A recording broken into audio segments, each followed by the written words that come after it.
യേശുവിൽ പ്രിയപ്പെട്ടവരെ, ഓരോ മനുഷ്യനും രണ്ടു തരം അറിവുകളാണുള്ളത്. ഒന്ന് ബുദ്ധിപരമായ അറിവാണ്, മറ്റുള്ളവർ പറഞ്ഞു കേട്ട് വായിച്ചും പഠിച്ചും ആലോചിച്ചും കണ്ടുപിടിച്ചുമൊക്കെ നേടുന്ന അറിവാണത്. രണ്ടാമത്തെ അറിവ് ഹൃദയം കൊണ്ടുള്ള അറിവാണ്.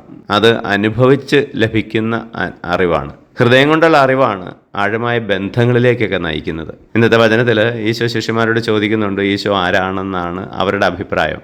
പത്രോസ് നൽകുന്ന മറുപടി ദൈവം തോന്നിപ്പിച്ചതാണെന്ന് ഈശോ പറയുന്നുണ്ട്. ഒപ്പം തന്നെയും അനുഭവമുണ്ട് പത്രോസിന്. ഈശോയുടെ കൂടെ നടന്ന് അനുഭവിച്ചറിഞ്ഞ, ഹൃദയം കൊണ്ട് അറിഞ്ഞിട്ടാണ് അത് പറയുക. പ്രിയപ്പെട്ടവരെ, നമ്മളൊക്കെ ആദ്യം ഈശോയെക്കുറിച്ച്, ദൈവത്തെക്കുറിച്ചൊക്കെ മാതാപിതാക്കൾ പറഞ്ഞും മറ്റുള്ളവർ പറഞ്ഞും കേട്ട് പിന്നെ വായിച്ചും പഠിച്ചുമൊക്കെയാണ് നേടിയിരിക്കുക.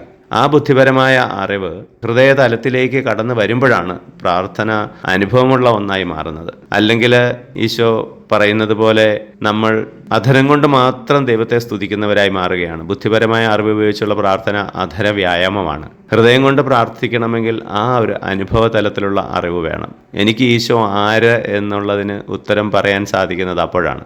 ഈശോയെ, ഞങ്ങളെ അനുഗ്രഹിക്കണമേ, ഇപ്പോഴും എപ്പോഴും എന്നേക്കും. ആമേൻ.